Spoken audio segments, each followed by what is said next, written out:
이제 후배가 목회로 인해서 여러 가지 힘들어하고 있는 이야기를 제가 들었다 그랬잖아요. 지금 저희들이 고린도 전서 그동안에 이제 서베이를 좀 했었는데 고린도 교회에 일어나고 있는 문제들에 대해서 여러분 생각해 보세요. 바울이 2차 전도 여행 당시 고린도라는 곳에 거하면서 1년 반 동안 하나님의 복음을 증거하고 그곳에서 하나님의 참 귀한 역사들을 통해 교회가 세워지는 것을 경험하게 되었습니다. 정말 그 신나는 경험이라고 하지 않을 수 없을 것 같아요. 제가 만약에 바울이었다면 1년 반 동안 사역하는 그 고린도라는 지역에서 하나님의 복음이 증거되어지고 회심한 사람들이 나오기 시작하고 그들에게 이제 교회를 세울 수 있는 그런 귀한 하나님의 은혜가 부어졌습니다. 그런데 바울이 고린도를 떠나고 난 후에 여러 채널을 통해서 고린도 교회에 일어나고 있는 각양 문제들, 그 이야기를 들었을 때에 목회자로서 선교사 바울에게 있어서 그의 마음을 참 갑갑하게 만들었을, 정말 탄식하지 않을 수 없는, 그치, 고린도 교회의 문제가 어떤 문제가 있다 그랬죠? 분파. 고린도 교회 안에 적어도 4가지 알려진 분파들이 지금 있습니다. 그래서 바울파라고 주장하는 사람들, 아볼로파라고 주장하는 사람들, 나는 개바파다. 심지어 무슨 파도 있었다고요? 나는 그리스도파다. 그러니까 아마 제 생각에 다 꼴보기 싫었던 것 같아요. 나눠져 있는, 에이, 나는 그리스도파다. 여러분, 교회 안에 이런 파당이 일어난다고 하는, 자기가 선볐던, 세웠던 교회 안에 이런 일이 일어났다는 이야기를 목회자가 듣게 되었을 때 그 마음이 어떨까 한번 상상해 보십시오. 또 고린도 교회 안에 어떤 문제가 있었죠? 예, 우상 앞에 제물 바쳐진 문제를 가지고 교인들이 서로 믿음이 강한 자와 약한 자로 나뉘어서 또 나눠져 있었어요. 또 무슨 문제가 있었죠? 만찬 문제 가지고 문제가 있었어요. 만찬이라고 하는 건 무슨 자리입니까? 우리가 성만찬이죠. 네, 만찬이라고 하는 건 우리가 남자든 여자든 종이든 자유자든 그레코로만 사회라고 하는 그 세속 사회가 규정해 놓은 사회적인 어떤 클래스 자체가 완전하게 무효화되어지는, 그리스도 예수 안에서 하나님이 새롭게 만드시는 그 복음을 통해서 모든 차별과 구별이 사라져버리는, 여러분, 교회라는 곳이 그런 곳이어야 하지 않겠습니까? 그런데 고린도 교회의 성만찬은 바로 그들이 사회 속에서 가지고 있었던 그 차별이라고 하는 것이 교회의 거룩한, 우리가 누구인지를 기억나게 만드는 바로 그 자리에서 내가 사회 속에서 받고 있는 차별이 다시 한번 분명하고 선명하게 기억되는 자리로 전락해버렸다고. 그 이야기를 지금 사도 바울이 듣고 있는 겁니다. 이런 수많은 문제들을 바울이 지금 듣고 있다고요. 이런 문제를 들으면 그 교회를 세운 목사 입장에서 어떤 마음이 들겠습니까? 저는 정말 좌절이 될 것 같습니다. 그런 마음이 들 것 같아요. 심한 마음의 고통을 받게 될 것 같아요. 바울이 지금 그 교회에, 그런 교회에 편지를 쓰고 있다고요. 그런데 여러분 지금 1장 1절부터 9절까지를 읽어보시면 이게 이제 그런 교회에 바울이 보내는 편지의 말 그대로 이제 서문입니다. 서언인데 그 서언에 바울이 지금 뭐에 대해서 강조하고 있습니까? 바울의 마음이 지금 뭐로 이렇게 다시금 이렇게 회복됐다는 느낌을 받지 않으십니까? 감사. 와, 아니 이런 상황에서 어떻게 감사를 할 수 있을까요? 정말 놀라지 않을 수가 없습니다. 바울이 이런 기막힌 상황에서 지금 감사하고 있습니다. 그 내용들을 하나하나 여러분하고 좀 살펴보겠습니다. 1절을 다시 한번 읽죠. 여러분 지금 1절을 이제 편지의 이게 1절이 일종의 자기소개 아닙니까? 내가 누군지를.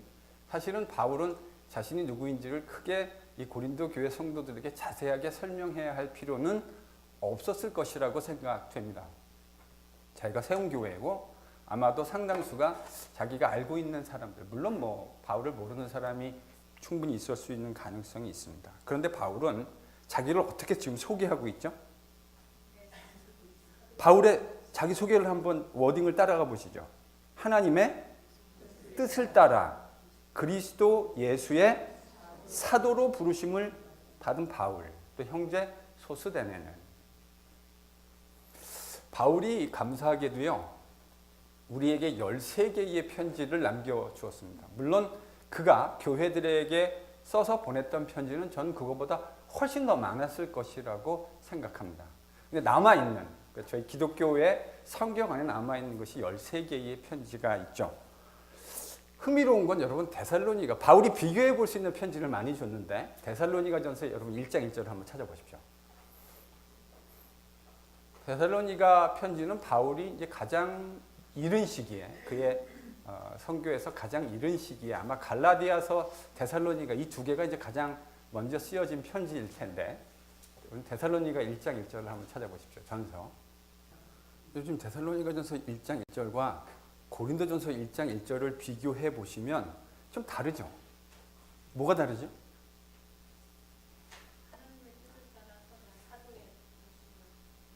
바울이 자기가 뭐라고 지금 주장하고 있습니까?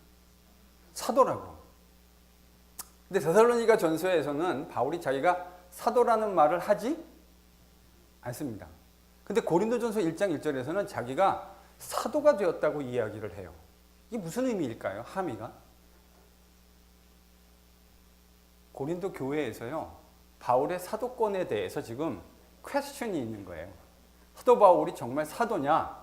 라고 하는 것에 대한 고린도 교회 성도들 사이에 의견 불일치가 존재하고 있는 겁니다. 그래서 사도 바울은 자신이 사도라고 하는 사실을 강하게 주장하고 있습니다.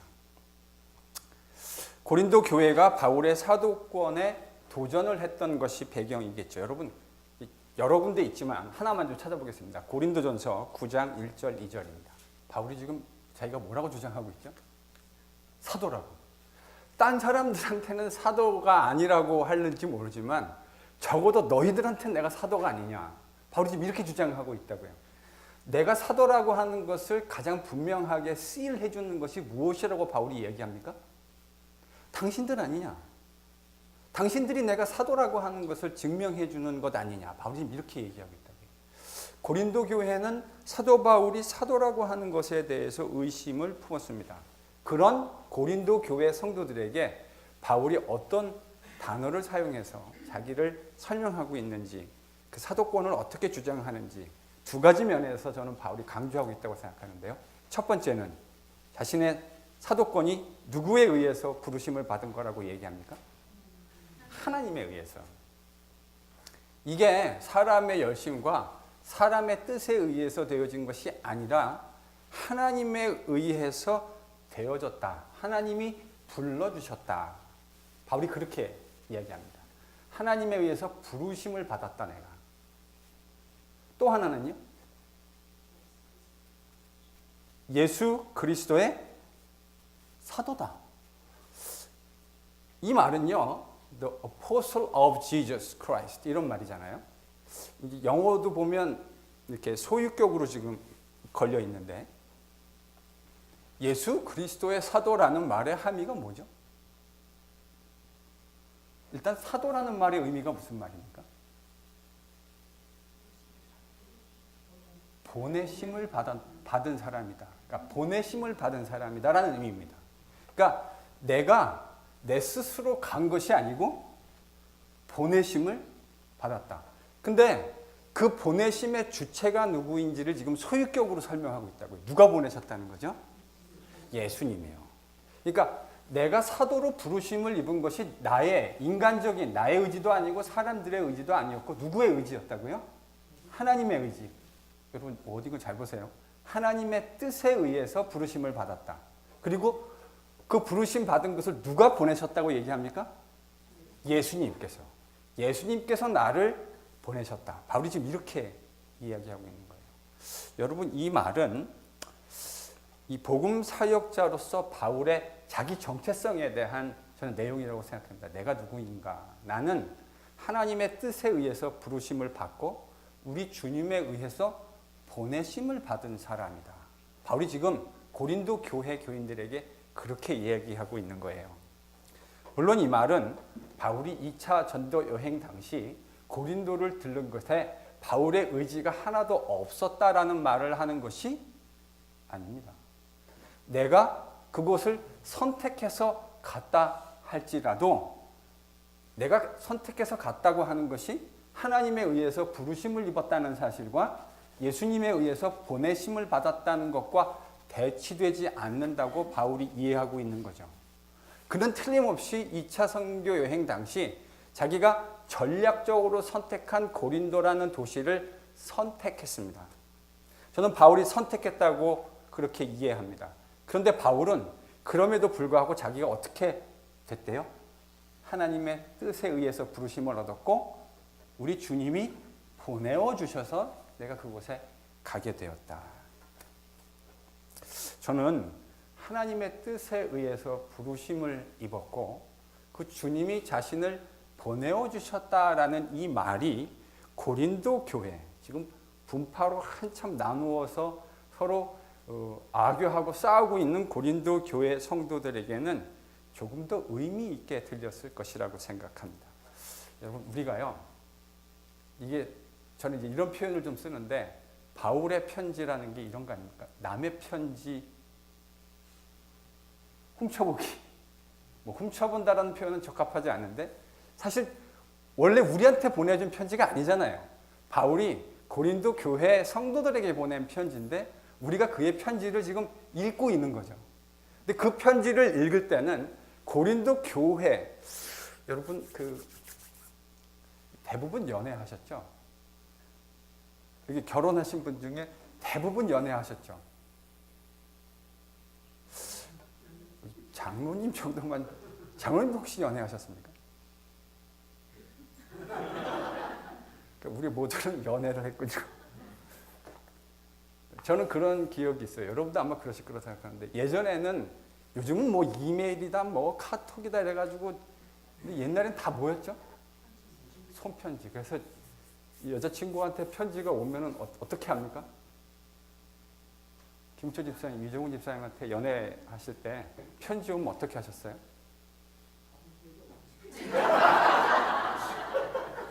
야, 이게 대체 뭐 어쩌라는 겁니까?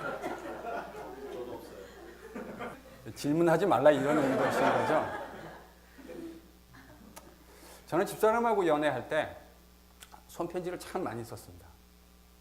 그래서 그 편지를 이쁜 종이 편지, 저는 이제 대충 가서 뭐 바른 손 뭐 이런 거 좀 대충 예쁜 걸 골랐는데 저희 집사람은 어디서 그런 걸 찾는지 뭐 기가 막히게 이쁜 종이에다가, 저는 막 손으로 쓰면 막 개필이라 가끔은 이제 친구한테 부탁해서 잘 쓰는 친구에게 글 좀 써줘라. 내가 쓰면 너무 이상하니까.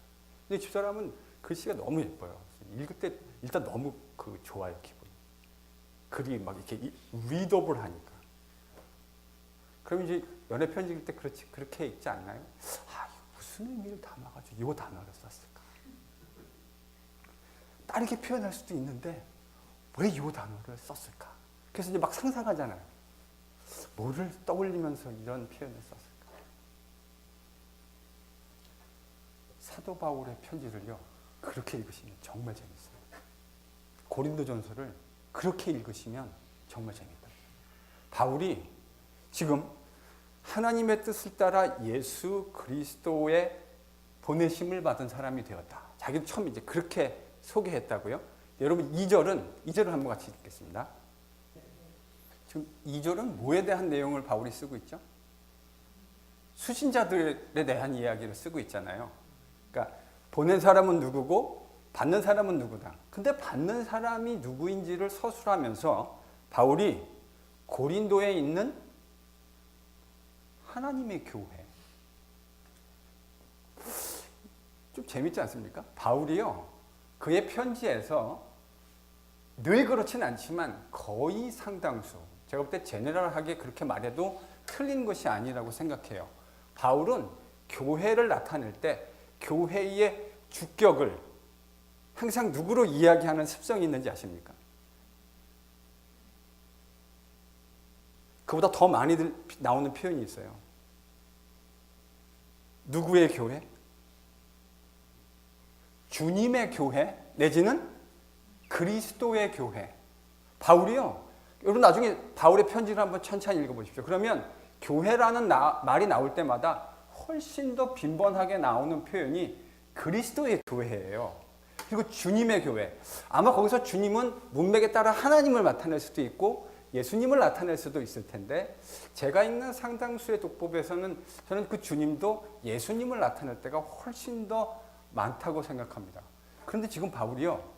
그런 그리스도의 교회, 예수님의 교회라는 말을 쓰지 않고 뭐라고 표현했죠?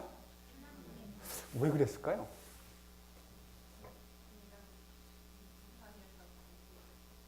분파 중에 지금 무슨 파가 있죠? 그리스도파. 저는 그게 이유이지 않을까 생각합니다. 여러분 그리스도파라는 말이 틀린 말. 우리가 다 무슨 파죠? 우리 다 그리스도파잖아요. 아니 여기 있는 분들 중에 그리스도파가 아닌 분은 조용히 교회를 나가십시오. 교회에 속한 모든 사람은 다 그리스도파여야 합니다. 그런데 바울이요 지금 그리스도의 교회라고 말하지 않고 다른 편지에서는 주로 그렇게 말했거든요. 그리스도의 교회, 주님의 몸된 교회. 근데 여기서는 그리스도의 교회라고 표현하지 않고 하나님의 교회. 저는 아마도 이것이 고린도 교회에 있는 그리스도파를 염두에 두고 있는 바울의 표현이 아닐까 그렇게 생각을 합니다. 그리스도파란 말 자체가 잘못된 것은 아니겠지만 혹여나 그것이 그리스도파라는 것이 분파를 의미하는 것을 의미한다면 그것이 잘못된 행동이라고 하는 것. 바울이 머릿속에 지금 그 이야기를요. 그렇게 그리스도파라고 주장하고 바울파, 게바파, 아볼로파라고 주장하는 사람들의 잘못됐다는 이야기를 바울이 4장까지 할 거라고요. 그래서 의도적으로 그리스도파라는 말을 바울이 피한 것 같아요. 그러면서 고린도에 있는 하나님의 교회, 곧 그리스도 예수 안에서 어떤 사람들이요? 거룩하여지고 또요? 성도로 부르심을 입은 사람들. 여러분 이 표현도 바울이 의도적으로 사용한 표현 아닐까요?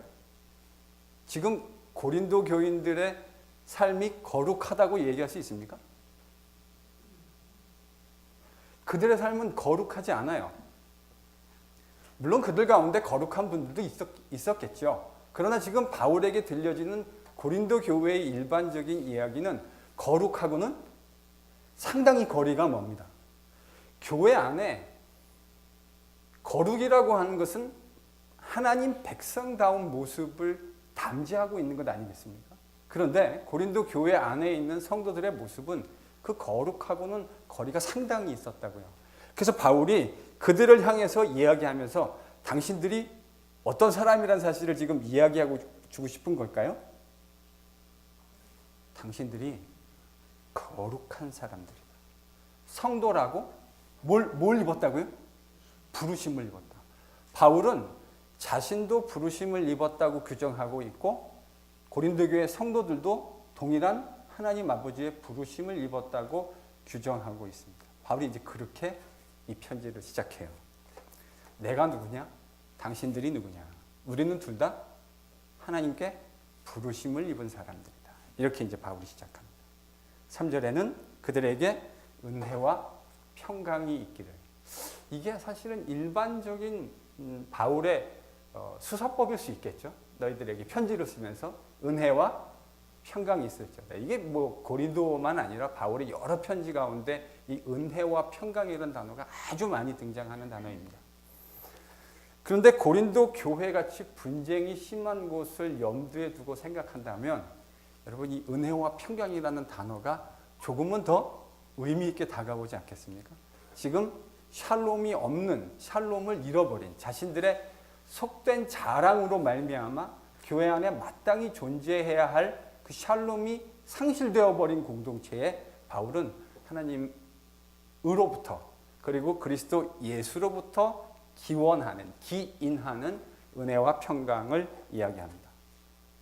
근데요, 이 놀라운 이야기는 이제 4절부터 시작되어집니다. 4절, 바울이 감사한다고 얘기하고 있거든요. 4절 같이 읽습니다. 바울이 지금 뭐 한대요? 그런 고린도 교회를 지금 바울의 머릿속에는 지금 온통 지끈지끈한 고린도 교회의 문제들이 머릿속에 가득했을 텐데, 바울이 그 교회를 향해서 본론의 첫 마디가 지금 뭐 한대요? 참. 여러분, 이게 상상이 되십니까? 정직하게. 감사한다.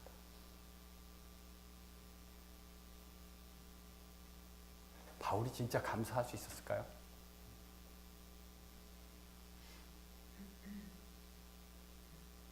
바울이 지금요, 하나님의 은혜로 말미암아 내가 너희를 위하여 하나님께 감사한다 이렇게 하지 않았고요. 그 앞에 부사가 하나 붙어 있죠. 어떻게 해요? 항상. 바울의 다른 편지 어디가 좀 떠오르지 않으십니까?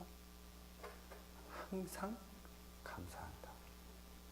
데살로니가 전서 5장 16절부터 18절. 이 표현은 18절에 있는 표현인데 5장 16절. 저희들 이 정도는 다 우리 암송할 수 있지 않을까요? 시작하겠습니다. 시작. 항상 다시요. 5장 16절 시작.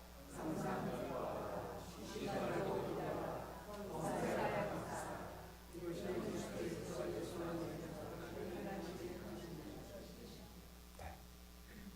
바울이 어떻게 감사를 했죠? 항상 그렇게 범사에 뭐 그건 이제 부사니까요. 뭐 범사에 항상 같은 의미입니다. 항상 범사에 감사하라라고 데살로니가전서 5장 18절에서 이야기했던 바울이 이 기막힌 고린도 교회에 편지하면서 뭐 하고 있다고 얘기합니까? 항상 감사합니다. 여러분, 이 말은 바울이 지금 자기의 마음속에 그 칼을 에이는 것 같은 그런 고통과 아픔이 없다는 말이 아닙니다. 바울은 정말 고린도 교회를 생각했을 때 가슴이 메워지는 것 같은, 찢어지는 것 같은 아픔이 있었을 거예요. 근데 항상 감사한다뇨. 이게요, 얼핏 쉽게 이해되어지지는 않습니다. 바울은 자신에게 큰 괴로움을 준 이 고린도 교회와 성도들을 생각하면서 극심한 슬픔을 느꼈을 겁니다. 그런데도 감사하고 있습니다. 감사의 내용은 자신에게 주어진 어떤 유익 때문이 아니고요. 이 본문을 보면 뭐 때문에 감사하는 거죠? 그리스도 예수 안에서 너희에게 주어진 하나님의 은혜 때문에 바울이 지금 감사하고 있습니다. 지금 고린도 교회는 그 은혜로 하나님이 은사도 많이 주셨잖아요. 고린도 교회만큼 그렇게 은사를 받은 교회가 신약 성경에 또 있을까 싶을 정도로 고린도 교회는 하나님부터 참 많은 은사들을 받은 교회입니다. 그런데 하나님이 주신 그 은사마저도 자신의 자랑거리로 전락해버린 아픔이 있지만 지금 하나님은 교회의 유익을 위해서, 성도들의 유익을 위해서 은사를 주셨는데 그 은사마저도 속된 고린도 교회 성도들은 자신들의 자랑거리로 이야기를 했다고요. 하나님이 은사를 주셨는데, 선물을 주셨는데 그 선물을 가지고 자랑했어요. 그런 아픔이 있기는 하지만 그리스도 안에서 주신 은혜, 그것은 틀림없이 그들이 지금 문제는 뭐죠? 하나님께서 주신 은혜가 변질되어진 건 아니죠. 하나님이 주신 은혜는 여전히 은혜로 남아 있습니다. 문제는 하나님이 주신 그 은혜를 고린도 교회 성도들이 지금 뭘로 바꾸어 버리고 있는 거죠? 자신들의 속된 자랑거리로 바꾸어 버리고 있는 것이 문제이지 하나님이 은혜를 주셨다는 사실이 변하는 것은 아닙니다. 바울은 이 이야기를요, 5절에서 7절에 이르는 3절에서 또 더 구체적으로 설명하고 있습니다. 여러분 5절에서 7절을 같이 읽습니다. 바울이 지금 5절에서 7절 또 8절에서 9절, 제가 이제 그 본문을 만약에 나눈다면 5절에서 7절은 감사의 이유 1, 8절 9절은 감사의 이유 넘버 2, 이렇게 좀 구분할 수 있을 것 같아요. 여러분 5절과 7절 바울이 이야기하는 감사를 잘 읽어보면, 여러분 시간으로 만약에 이야기한다면 5절에서 7절은 미래지향적인 감사입니까? 아니면 회고하는 감사입니까? 회고하는 감사입니다. 뭐에 대한 회고죠? 하나님께서 고린도 교회 성도들에게 베풀어 주셨던 은혜를 바울이 기억하고 그것에 대해서 하는 감사입니다. 그러니까 5절에서 7절의 내용은 바울이 지금요 뒤를 돌아보면서 감사하고 있는 거예요. 과거에 하나님께서 고린도 교회 성도들에게 어떤 은혜를 베풀어 주셨는가 하는 것들을 나열하면서 감사하고 있다고요. 일단 5절에서 7절 사이에 고린도 교회에 주신 것 가운데 두 가지 때문에 바울이 감사합니다. 그 두 가지가 뭘까요? 언변과 모든 지식.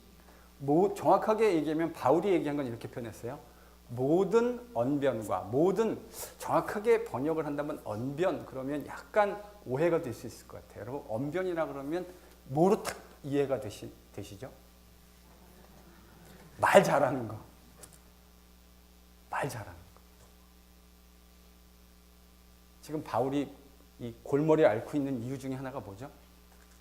자기가 말 잘 못해요. 바울은 설교자로서는 영광이었던 것 같아요. 그냥 단상에만 서면 사람들을 그냥 다 어떻게 하는 거죠? 저도 대학 시절 또 대학원 시절 은사들을 생각해 보면 그런 분들이 계세요. 참 해박하고 명석한 분들인데, 세계적인 참 석학들인데 어떻게 강단에만 서면 그렇게 제자들을 재울 수 있는지, 막 그 눈이 그렇게 막 이렇게 시간이 지날수록 점점 내려가게. 바울은 말을 잘하는 사람은 아니었습니다. 그거는 고린도 교회 교인들도 그렇게 생각했고, 심지어는 바울도 그것에 대해 동의해 줄 수 있는 내용이었습니다. 바울이 근데 지금 언변, 그러니까 마치 말하는 어떤 웅변술 같은 이야기를 쉽게 떠올릴 수 있는데, 사실 바울이 사용한 단어는요 로고스라는 단어입니다. 여러분 로고스라는 게 무슨 의미라고 요한복음 제가 첫 시간에 말씀드렸죠. 신약 성경에서는 말씀으로 많이 번역했고, 또 그레코 로만 헬라 철학자들에게는 만물을 설명해낼 수 있는 이치. 여러분 이게 로고스 아닙니까? 그러니까 하나님이 지금 고린도 교회에게 뭘 허락해 주셨다고요? 그런 로고스를, 모든 로고스를. 저는 아마 바울이 이 로고스라는 표현 속에서 말을 잘하는 것도 들어있겠지만, 고린도 교회에 지금 여러분 이제 나중에 12장 넘어가면 고린도 교회에 어떤 문제점들이 나오죠? 은사 중에서 고린도 교회 성도들은 막 머리를 지끈지끈하게 만들었던 게 뭐죠? 방언, 예언.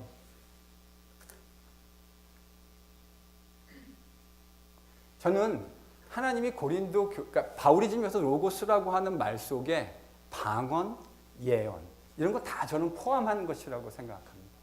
그러니까 그런 은혜를 베풀어 주신, 그런 은사를 베풀어 주신, 그리고 그것을 지식이라고 하는, 그러니까 이 고린도 교회 성도들이 또 자랑했던 게 뭐죠?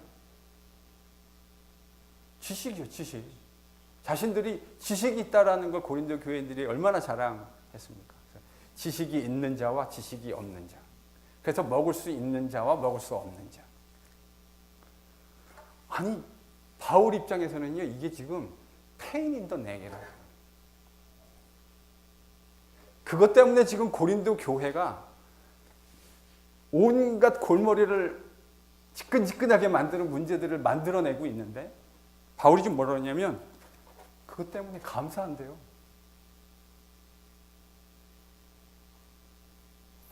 이게 하나님이 그들에게 주신 은사였는데 그거를 그들이 자랑하고 교만하여 적기는 했지만, 그리고 그것이 그들이 분당을 만들고 분파를 만드는 중요한 원인으로 작용하기는 했지만 그럼에도 불구하고 바울은 하나님께 감사한다고 말합니다.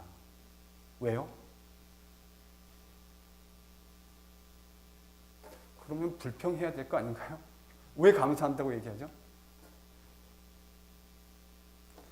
비록 그들이 그것을 하나님이 주신 원래 의도대로 사용하고 있지는 못하지만 그러한 것들이 주어졌다고 하는 사실 자체가 여전히 하나님의 은혜요, 하나님의 선물이기 때문입니다. 바울이 지금 그 선물 자체와 하나님의 은혜와 은사로 주신 그 선물 자체와 그것을 오용하고 있는 고린도 교회를 살짝 분리시키고 있는 것 같아요. 비록 그것이 잘못된 오용으로 인해서 사도 바울을 지금 가슴을 찢어지게 하고 마음 아프게 하는 것은 사실이지만 그것을 주신 하나님의 마음은 그 자체로 은혜요, 하나님께서 주신 은사임에 틀림없기 때문입니다. 그리고 교인들이 받고 있는 그 은사라고 하는 것은 하나님께서 그리스도 예수의 복음을 고린도 안에 증거하시고 그 그리스도 예수의 생명된 복음이 비록 어려움과 좌초되고 흔들거리는 일들을 경험하고 있기는 하지만 하나님의 복음의 씨앗이 고린도에 있는 사람들의 마음속에 역사하고 있다고 하는 분명한 흔들 수 없는 진리이기 때문입니다. 그래서 바울이 감사하고 있다고 생각하는 거예요. 얘기하고 있는 거예요. 비록 하나님이 그들에게 주신 그 은사를 그들이 잘못 이용하고 사용하고 있기는 하지만 여전히 하나님이 그 고린도 교회 성도들 가운데 역사하고 계시다고 하는 증거를 바울이 분명히 보고 있기 때문에 감사할 수 있었습니다. 5절에서 7절은 그러니까 뒤를 돌아보는 감사였다고 한다면 저는 8절에서 9절은 앞을 내다보는 감사다. 이렇게 그 그룹핑을 좀 할 수 있을 것 같아요. 단락을 그렇게 이름을 붙일 수 있을 것 같아요. 여러분 8절, 9절 함께 읽습니다.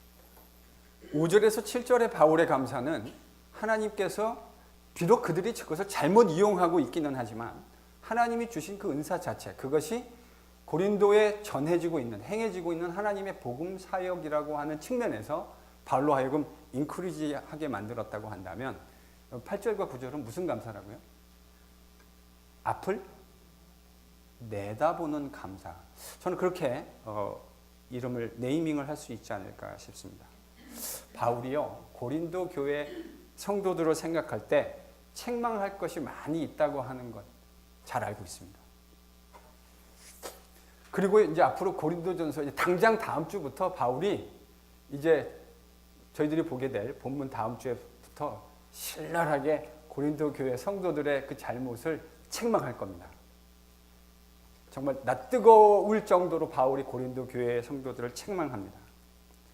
그런데도 감사할 수 있었던 것은 바울이 고린도 교회 성도들을 자체를 보면서 감사할 수 있었던 것이 아닙니다.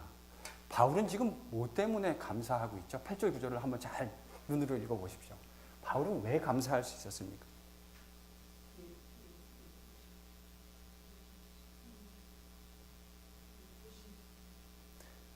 미쁘신 하나님. 바울이 하나님께서 은혜로 많은 은사들을 고린도 교회에 주셨다고 하는 그 사실 자체에 대해서 감사할 수 있었던 것처럼 바울은 지금 고린도 교회에 일어나고 있는 현상 자체가 틀림없이 마음을 낙담시키고 마음을 좌절하게 할 수 있는 것임에 틀림없지만 바울의 시선이 지금 어디에 고정되어 있다는 것이 느껴지십니까? 하나님, 신실하신 하나님. 비록 저들이 어둠 가운데 속해 있는 것처럼 행동하고 있지만 진리에 속해 있고 빛 가운데 속해, 요한의 언어를 얘기하자면 진리와 빛 가운데 속한 것처럼 보이지 않지만 그래서 틀림없이 좌절될 수 있는 상황이 맞기는 하지만 바울의 시선은 속된 고린도 교회 성도들을 향해 있는 것이 아니라 그들을 변화시켜 내실 수 있는 하나님. 사실은 원래 여러분 고린도라는 지역에 교회가 없었던 거 아닙니까? 다 하나님을 떠나 있던 사람들인데 그들에게 복음의 빛이 비추어져서 그들 가운데 하나님의 백성들이 나타나기 시작했고, 그래서 속된 고린도라는 지역 가운데 하나님의 백성들로 불리우는 거룩한 무리들이 생겨나게 되었다고요. 여전히 그들이 옛 모습을 가지고 있어서 하나님 백성다운 모습을 충분하게 아름답게 표현해내고 있지는 못하지만, 그러나 여전히 바울은 고린도 교회에 있는 희망이 하나님께 있다고 하는 사실을 망각하지 않았습니다.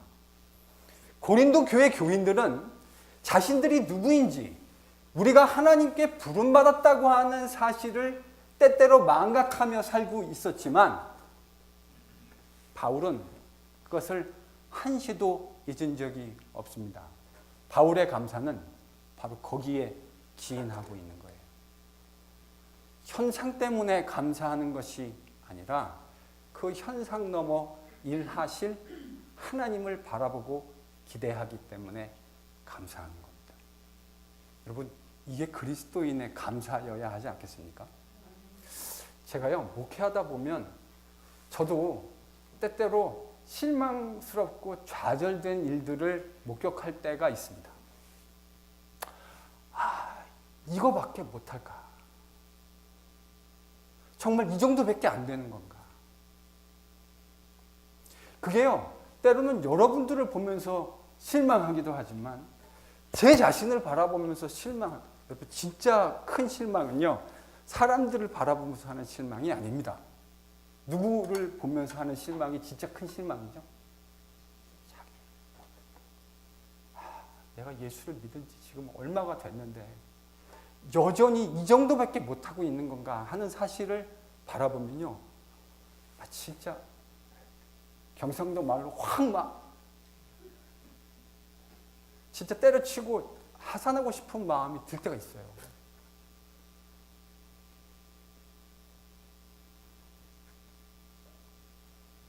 여러분은 그러신 날 없습니까? 그래도 성도들은 좋아요. 그런 날 진짜 기분 나쁘면 교회 안 와도 되잖아요. 여러분들은 기분 안 내키면 에이씨, 오늘은 이불 뒤집어 쓰고 침대 속에 누워 계실 수 있잖아요. 목사는 그러지도 못하는 거 아십니까?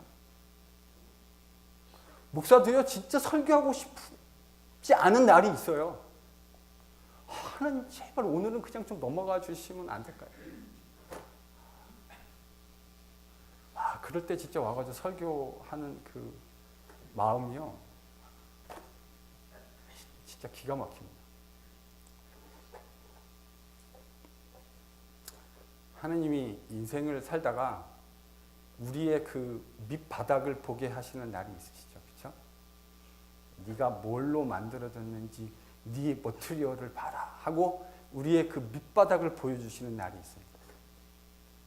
그러면 정말 그 절망감이라고 하는 거 어떻게 표현하기가 참 어려운 것 같아요. 그런데요, 제가 아까 서두에 목회하면서 너무 힘들어하는 후배 얘기를 했잖아요. 그 얘기를 들으면 목사로 저 이야기를, 저 과정을 성도들과 지나간다고 하는 것이 얼마나 힘든 일일까. 저 너무 공감이 잘 됩니다. 그런데 제가 아까 그 후배한테 뭘 읽혀주고 싶었다고요? 이 말씀을요. 특별히 8절에서 9절을 함께 읽고 묵상하고 싶었어요. 다시 한번 8절 9절 읽습니다. 시작. 주께서 너희를 우리 주 예수 그리스도의 날에 책망할 것이 없는 자로 끝까지 견고하게 하시리라. 자, 누가 우리를 끝까지 견고하게 하신다고요? 주께서, 우리 주님께서 우리를 끝까지 견고하게 하실 것이다. 9절, 그 이야기를요, 바울은 9절에서, 이게 똑같은 얘기가 아니고요, 조금 달라요. 사실은 같은 내용인데 바울이 8절의 이야기를 9절에서 이렇게 설명했습니다. 9절 같이 읽습니다. 시작. 너희를 불러 그의 아들 예수 그리스도 우리 주와 더불어 교제하게 하시는 하나님은 미쁘시도다. 미쁘시다라는 말이 뭐죠? 신실하시다. 그 하나님은 신실하신 하나님이시다. 지금 바울이 실망될 수 있는 고린도 교회의 이 상황 속에서 자신의 희망을 어디다 두고 있습니까? 하나님의 신실하신, 일향 미쁘신 하나님의 성격. 사람들은 신실하지 않지만 하나님은 끝까지 신실하게 자신의 일을 이루어 가실 거란 사실을 바울이 알고 있기 때문에 바울이 감사할 수 있었습니다. 그런데요, 그렇게 끝나지 않고 바울은 9절에서 그것을 이렇게 얘기했죠. 너희를 불렀다. 아까 바울이 자기와 고린도 교회를 향해서 뭐라고 스스로 디파인 했습니까? 우리는 하나님께 부르심을 받은 사람들이다. 나는 사도로 부르심을 받았고 당신들은 성도로 부르심을 받았다. 그러나 동일하게 그들은 다 누구에게 부르심을 입은 거예요? 하나님께. 그 하나님께서 너희들을 불러서 뭐 하게 하신대요? 그 아들 예수 그리스도 우리 주와 뭐 하게 하신다고요? 교제하게 하신다. 저는 이게 바울이 고린도전서 속된 고린도 교회를 향해서 이야기하고 있는 레모디의 치료약의 핵심이라고 생각합니다.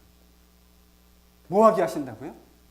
너희를 불러서 우리 주 예수 그리스도와 하나님의 아들이신 예수 그리스도와 뭐 하게 하신다고요? 교제하게 하신다. 자, 그러면 이렇게 얘기할 수 있을까요?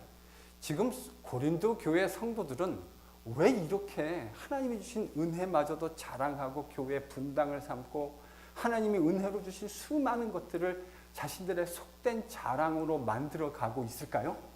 다른 말로 하면 왜 고린도 교회 성도들은 세상에 있는 사람들이 하고 있는 것과 똑같은 별반 다르지 않은 모습으로 교회 안에서도 살아가고 있는 걸까요? 그리스도와 교제하고 있지 않기 때문입니다. 그리스도와 교제하고 있지 않기 때문이에요. 여러분, 하나님의 백성이 세상 속에서 하나님 백성다운 모습으로 살아가려면 우리는 어떻게 하면 하나님 백성다운 모습으로 살 수 있을까요? 그리스도와 매일 살아가는 삶 속에서 교제하면 됩니다. 여러분, 그게요, 요한복음이 이야기하고 있는 핵심이에요. 하나님이 우리를 왜 불러주셨다고요? 바울도 지금 똑같은 얘기를 하고 요한도 똑같은 얘기를 해요. 우리가 성전이신 그리스도 예수 안에 있는다. 이게 무슨 말이죠? 무형으로 지어놓으신 그리스도 예수 안에서 그와 더불어 우리가 교제하는 거예요. 예수님의 말씀을 통해서 아버지와 교제하는 것. 여러분, 이런 교제가 일어나면 그 사람의 삶 속에 뭐가 일어나게 되는 거죠?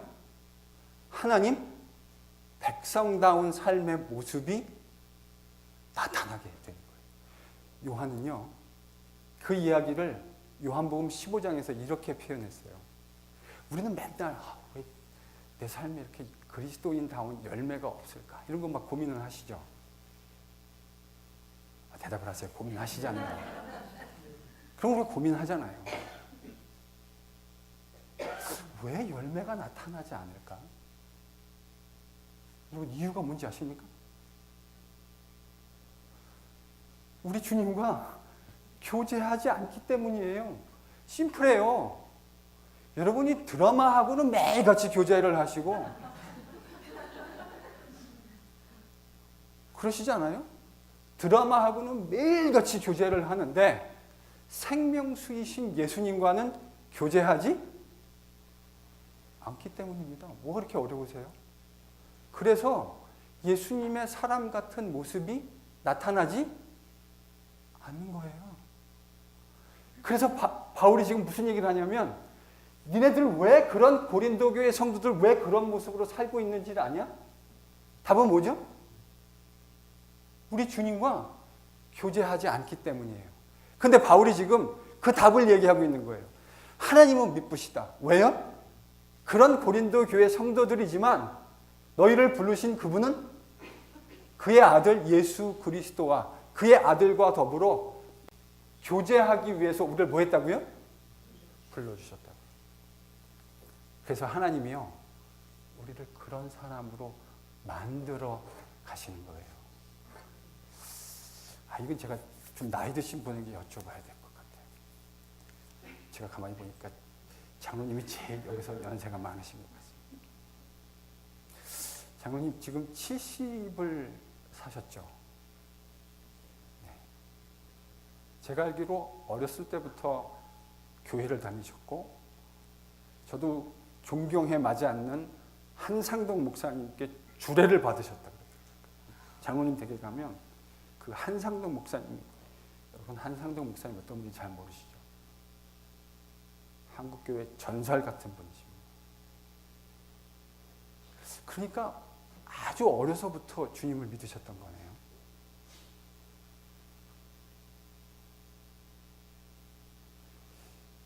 이제 그렇게 주님과 오랜 시간을 동행해 오셨을 텐데,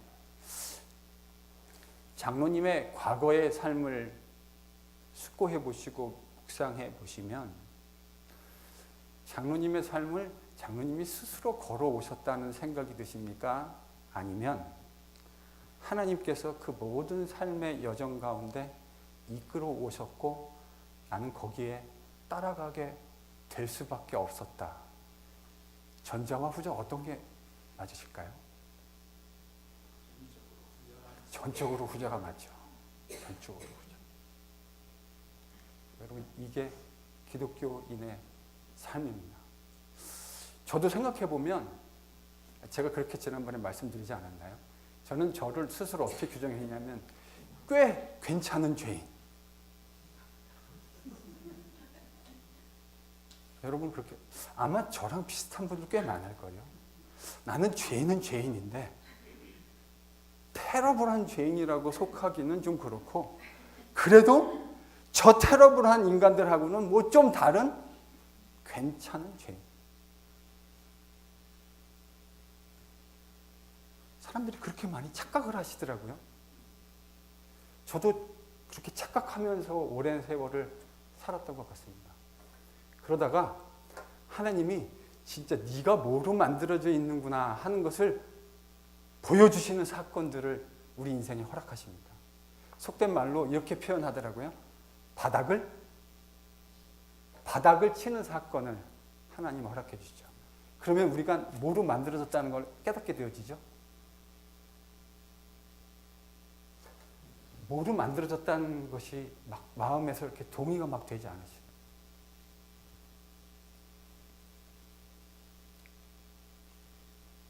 제가 가끔 울죠.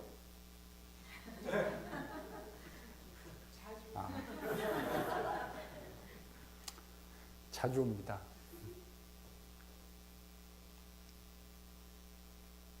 왜 울까요?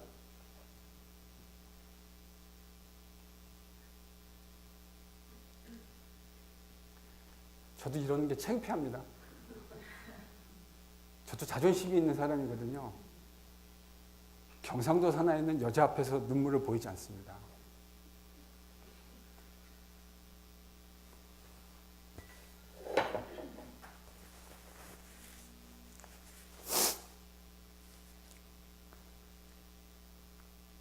제가 어떤 머티리얼로 만들어져 있는지를 알거든요.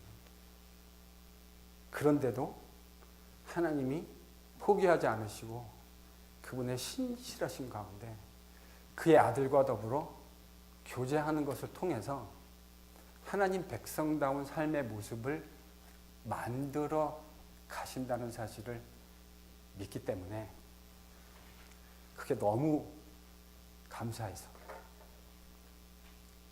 그 사실이 기억날 때마다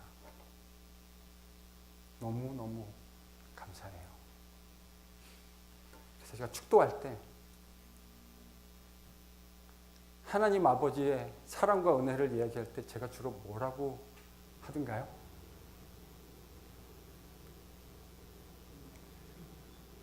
도무지 그 끝을 측량할 수 없는, 그 끝을 측량해낼 수 없는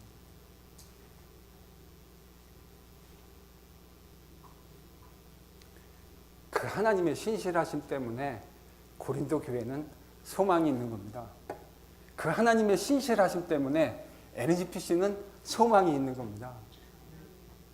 그 하나님이 비록 이 모양 이 꼴의 고린도 교회 성도들이지만, 비록 이 모양 이 꼴의 NGPC 교회 성도들이지만, 그리스도 예수와 함께 그의 아들과 친밀한 교제 안으로 들어가게 되어질 때에 우리에게서 하나님 백성다운 삶의 향취와 그 향기가 나게 하실 거라는 사실을 바울이 믿고 있었기 때문에 그는 이 기막힌 상황에서 감사할 수 있었습니다.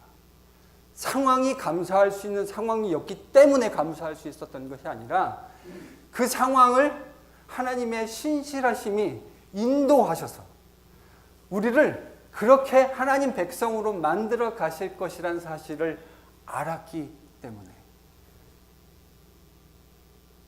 그 욕심쟁이 야곱, 제가 처음 와서 같이 묵상했던 창세기 그 욕심쟁이 야곱, 어떻게 해서든지 모든 축복을 받아내야 하겠다고 결심하고 그 결의로 똘똘 뭉친 야곱, 그런 야곱을 하나님이 찾아오셔서 하나님과의 교제를 통해서 바꾸어 가시지 않았습니까? 그가 바뀌었기 때문에 이스라엘이라는 이름을 주신 것이 아니라 그를 이스라엘이라는 이름으로 바꾸어 가겠다고 하는 그분의 신실하심을 담보하고 그의 이름을 바꾸어 주셨습니다. 창세기 마지막은 그 야곱의 장례식 장면으로 끝난다는 것 저희가 묵상하지 않았습니까? 그의 장례식마저도, 그의 마지막마저도 하나님 백성다움이 무엇인지를 이야기하는 것으로 깨닫게 되었던 야곱의 이야기. 여러분, 우리 이야기 아닙니까? 내가 변하고 싶어서 변한다고요?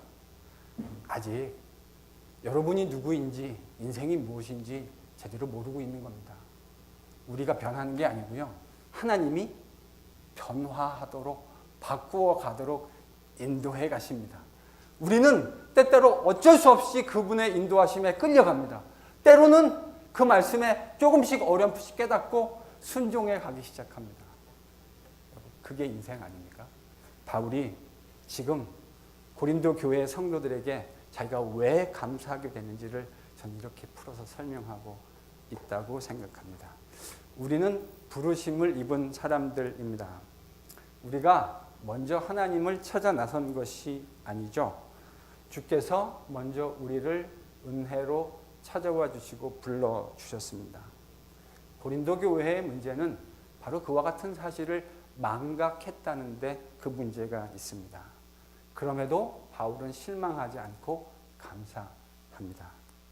그 문제투성이 고린도 교인들 앞에서도 바울이 감사할 수 있었던 가장 큰 이유는 변하지 않는 하나님, 우리를 불러서 그의 아들과 교제하게 하시는 하나님의 신실하심 때문입니다.